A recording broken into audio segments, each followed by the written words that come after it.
c'est très important pour nous, association, d'être présents aussi bien au sud que dans l'est, que dans l'ouest de l'île, parce que la crise requin, c'est pas simplement la zone balnéaire. Il y a ici une communauté qui existe depuis plus d'une vingtaine d'années, de gens qui sont amoureux de la mer aussi, qui sont issus de familles de pêcheurs. C'est vrai qu'ils n'ont pas les mêmes,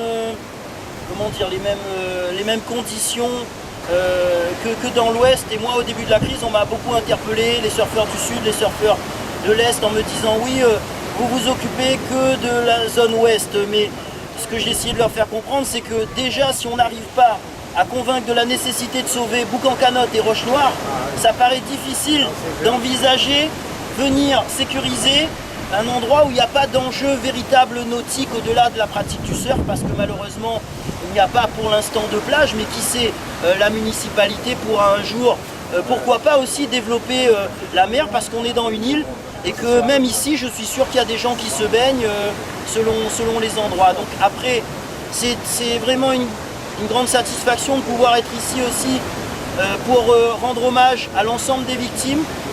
Saint-Benoît, il y a eu des attaques qui n'ont pas été mortelles. Bon, ils ont eu quand même beaucoup de chance parce qu'il y a eu des attaques qui étaient quand même assez graves, qui auraient pu... ils ne sont pas passés loin, donc vraiment il faut qu'on soit tous solidaires dans cette crise. Et vraiment je tenais à remercier toute cette équipe dynamique de Saint-Benoît.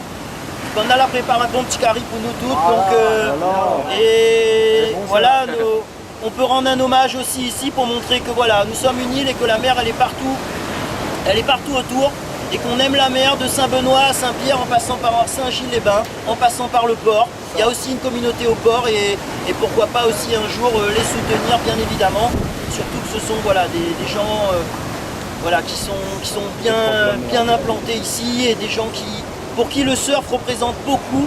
Créole, voilà, créole, mais souvent moi je connais, bon, tu connais toutes aussi, Eric, Igor, bon, c'est un exemple aussi, mais il a connu des moments très difficiles.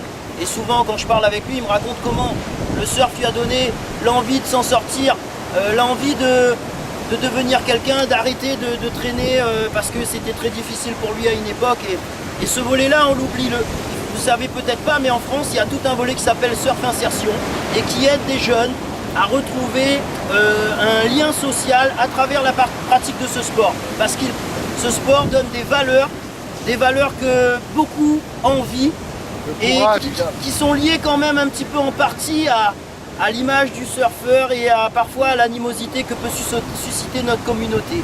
Voilà, le surf c'est une communauté, il faut qu'on en soit fier. Il ne faut pas que voilà, on se sente vraiment exclu parce qu'on aime la mer, parce qu'on aime le surf, parce qu'on aime la Réunion.